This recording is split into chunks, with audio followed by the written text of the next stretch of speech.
Hola, buenas tardes. Nos encontramos aquí en la sección de entrevistas del Departamento de Química de la UAM Iztapalapa y tengo el gusto de encontrarme con el doctor Miguel Ángel García. Hola, Miguel Ángel, ¿cómo estás? Buenas tardes a todos, encantado. Pues hoy vamos a entrevistar al doctor Miguel Ángel y para eso lo que voy a empezar es por leer precisamente una semblanza del doctor Miguel Ángel García.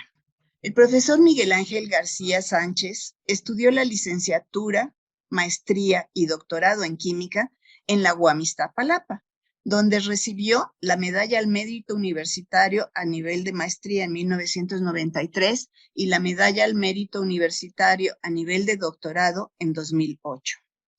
Es miembro del Sistema Nacional de Investigadores con el nombramiento de Investigador Nacional Nivel 2 y es profesor titular C, adscrito al área de Química Inorgánica del Departamento de Química de la UAM Iztapalapa desde 1990.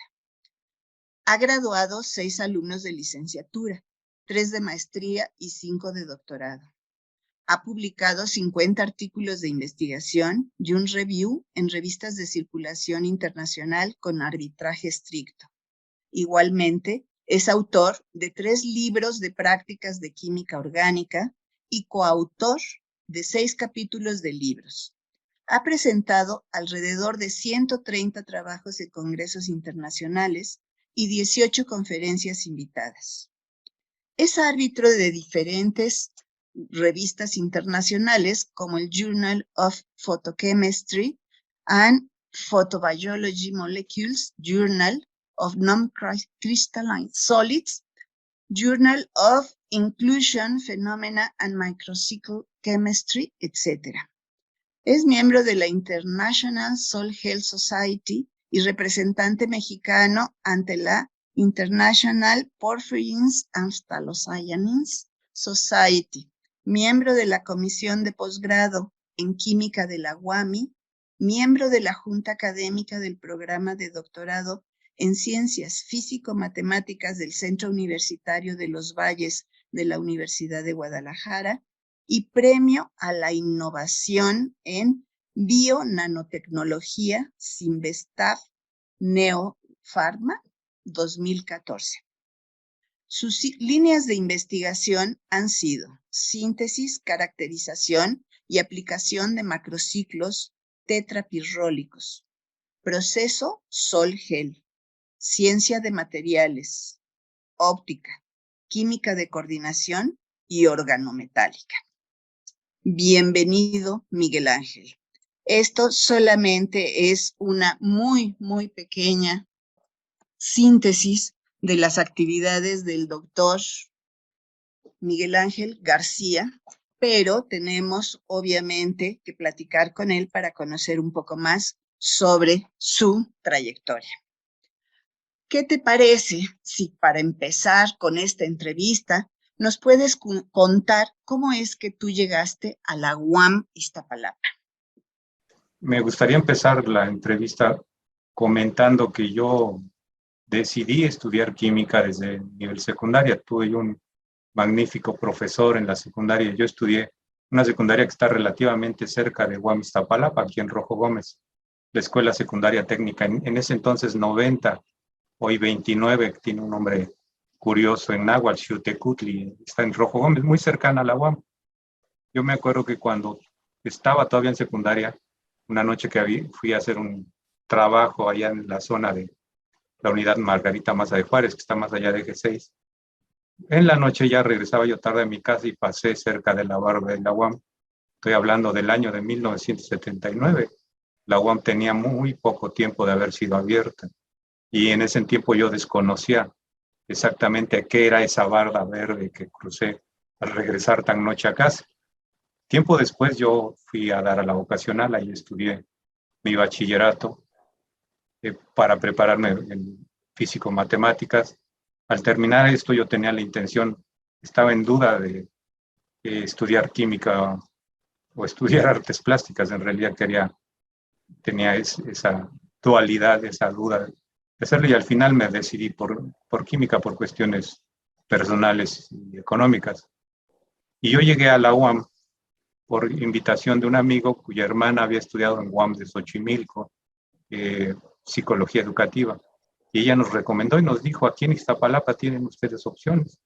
Entonces me acuerdo que por allá de marzo de 1984 fui a hacer una visita a UAM Iztapalapa, un día polvoso, un día nublado y bastante feo. No pintaba para nada, nada agradable. Y sin embargo, al ir a preguntar por los programas de estudio de química y yo y mi amigo de computación, nos dimos cuenta que llegábamos a un lugar increíble, donde todos los profesores tenían grado de maestría y de doctorado. El lugar era muy agradable. Al ver el programa, yo en lo personal, el programa de química, me di cuenta que era todo lo que yo quería estudiar. Ahí estaba la clave, yo quería estudiar química pura desde la secundaria, como lo dije, desde ahí lo había decidido. Entonces yo ingresé haciendo mi examen a la UAM en abril de 1984.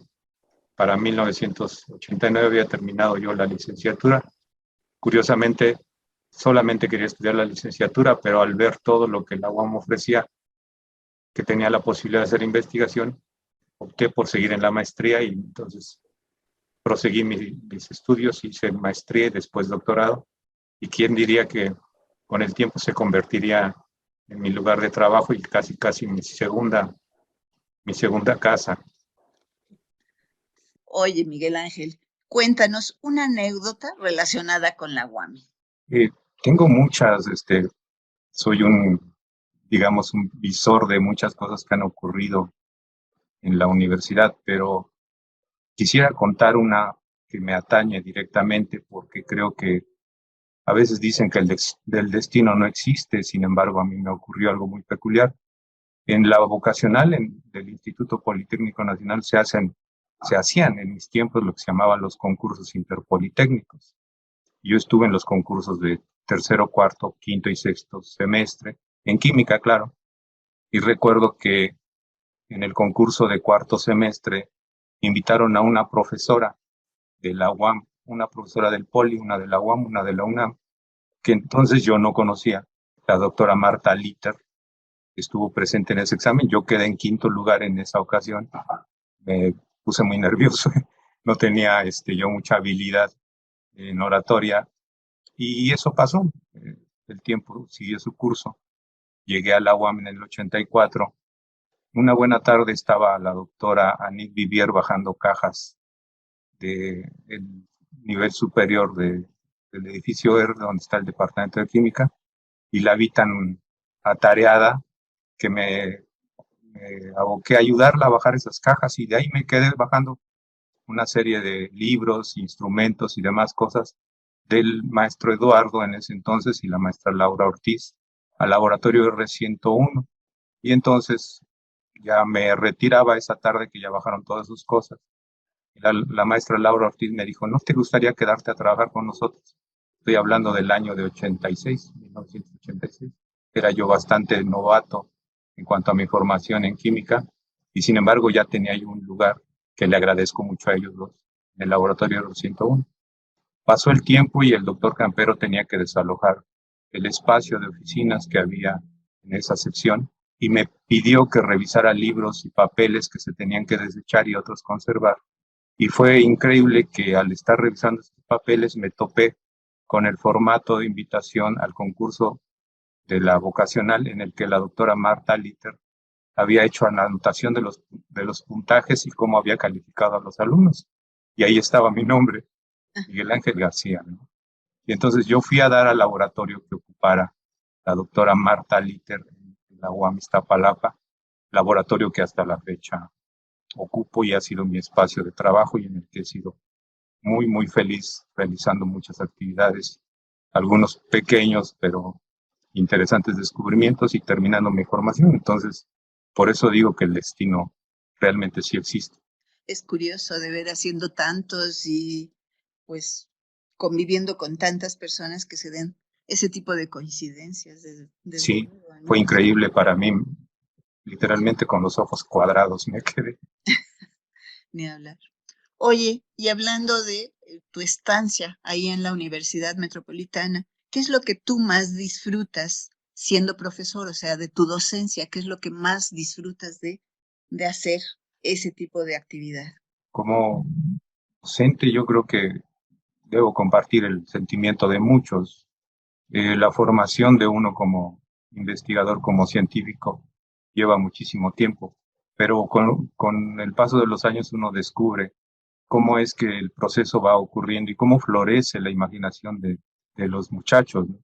Cuando yo descubro que ellos son capaces de empezar a imaginar al menos cómo es que ocurren los procesos más sencillos, que es trabajo de nosotros los químicos, o imaginarse una molécula tridimensionalmente, cuando eso ocurre y me doy cuenta que ellos empiezan a adquirir esa habilidad, es emocionante, es muy revelador, lo hace a uno sentir satisfecho y creer que está uno haciendo bien su trabajo. Que vas cumpliendo con tus objetivos, ¿no? Claro. Sí, sí, Sí. así es. Oye, y en el otro sentido, en el sentido de la investigación, ¿cuál es tu principal línea de investigación y cómo llegaste a ella? Yo creo mucho que detrás también de la química hay mucho de belleza, ¿no? Me acuerdo que iba yo a tomar el curso de Inorgánica 3 en aquel entonces con la doctora Tessy López, y por alguna razón no se dio, no seguí en el curso. Hubo un cambio por ahí, me parece. Estoy seguro que ella se retiró y debí esperar al siguiente profesor un trimestre. Y quien lo dio fue el doctor Campero. Y éramos ya nada más 2 alumnos los que estábamos en espera de ese curso. Recuerdo que los ingenieros ya no llevaban Inorgánica 3. Y entonces el doctor Campero decidió darnos un tema de investigación para que lo preparáramos, expusiéramos. Él iba a dar gran parte del tema, pero nosotros nos tocaba lo demás. Entonces dibujó las moléculas en su pizarrón y dice, tengo estos 2 temas. ¿A quién le llama la atención uno y el otro? Preguntó al otro alumno y él escogió. Y por suerte, yo me quedé con la estructura que me pareció simétrica y hermosa, una estructura de una ftalocianina. Y desde entonces me aboqué al estudio de los macrociclos tetrapirrólicos. Una ftalocianina es una molécula enteramente sintética, pero su contraparte natural también tiene muchas funciones importantes.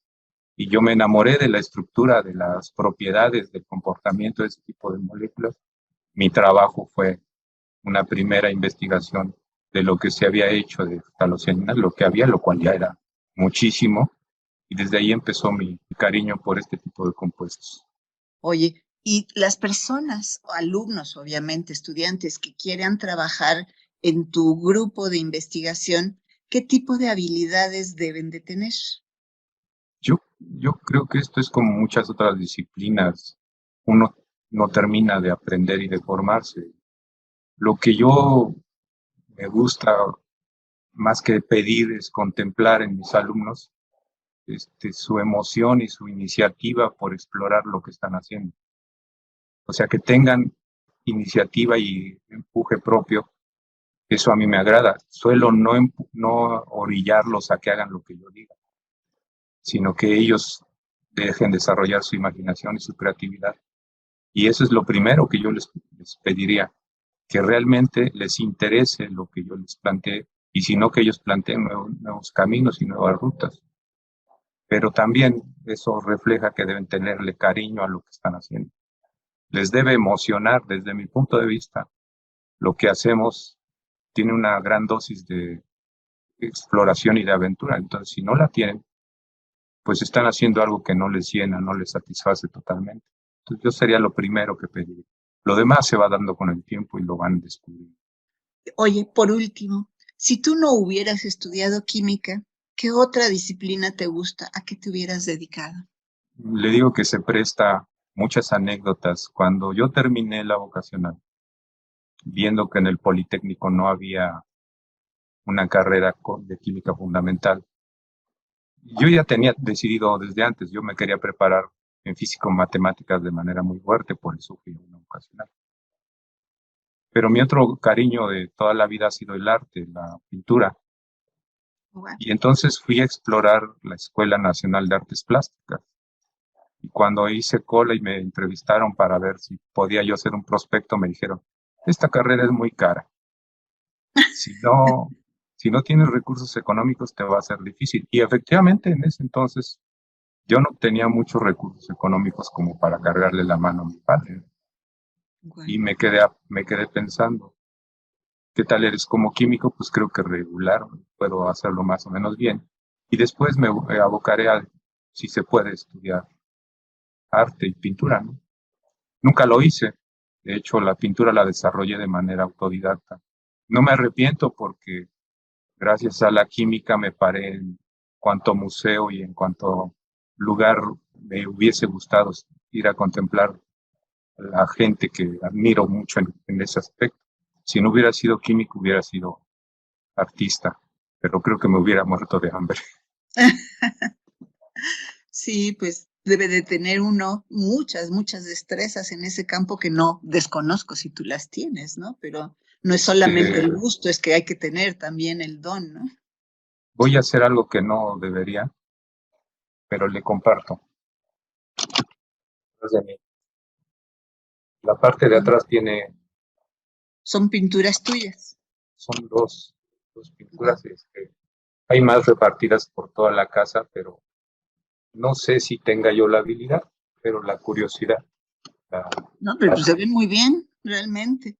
ojalá se pudieran ver más cerca, Claro, sí, pero yo de pero palitos y bolitas no salgo, entonces alguien que pueda hacer ese tipo de cuadros, pues me parece admirable, ¿no? Sí. pues Wow. es mera curiosidad. Digo, que siempre ha sido, tristemente soy de esos que pinta para sí. Los he mostrado pocas veces, pero son cosas que le nacen a uno, situaciones que uno quiere plasmar de alguna manera. Entonces, no sé si Claro. soy bueno o malo, pero al menos la intención la tengo. No, pues sí, yo creo que, bueno, yo no puedo juzgar porque no conozco de arte, sinceramente, no tengo ni la menor idea, ¿no? De qué puntos debes de evaluar, etcétera, etcétera. Lo que puedo decir es si me gusta o no me gusta, que yo creo que es Sí, una sí, de las cosas exactamente. más importantes, que en el espectador te diga, me gusta tu trabajo o no me gusta tu trabajo, ¿no? O sea, Yo tengo una opinión al respecto, por las cuestiones de corrientes artísticas de toda la historia de la humanidad. Desde mi punto de vista, si le llama a uno la atención y lo hace voltear la mirada y admirarlo 2 segundos, sí es arte. Si no, si pasa uno delante de él y ni siquiera lo hace voltear, no, no tiene caso. lo que pasa es que además somos tantos millones de personas y los gustos son tan diversos en todos esos Sí, millones de personas que habrá personas a las que las hagas voltear y habrá otras a las que no. sí, Entonces, efectivamente, y pues más con la situación actual de que hay mucha información, muchas posibilidades de manipular vía la computadora, entonces ha cambiado, ha evolucionado nuestra percepción y nuestro concepto estético, ¿no? pero por lo pronto, por azares del destino, te tocó estar en el campo de la química, lo cual para nosotros pues es algo muy positivo porque contamos con tu presencia dentro del departamento y eso pues es una Espero que contribución así sea, importante. doctora. Yo Claro que sí. deseo Pues haber hecho al menos una pequeña contribución. claro que sí, claro que la haces, ¿no? Tus alumnos además son los testigos y la prueba de que lo estás haciendo, ¿no? Pues Sí, Miguel gracias. Ángel, te agradezco mucho el tiempo que nos has dedicado para poder conocer un poco más sobre ti y muy pronto volveremos a vernos. Entonces, nuevamente, gracias. Gracias a ustedes. Ha sido un placer.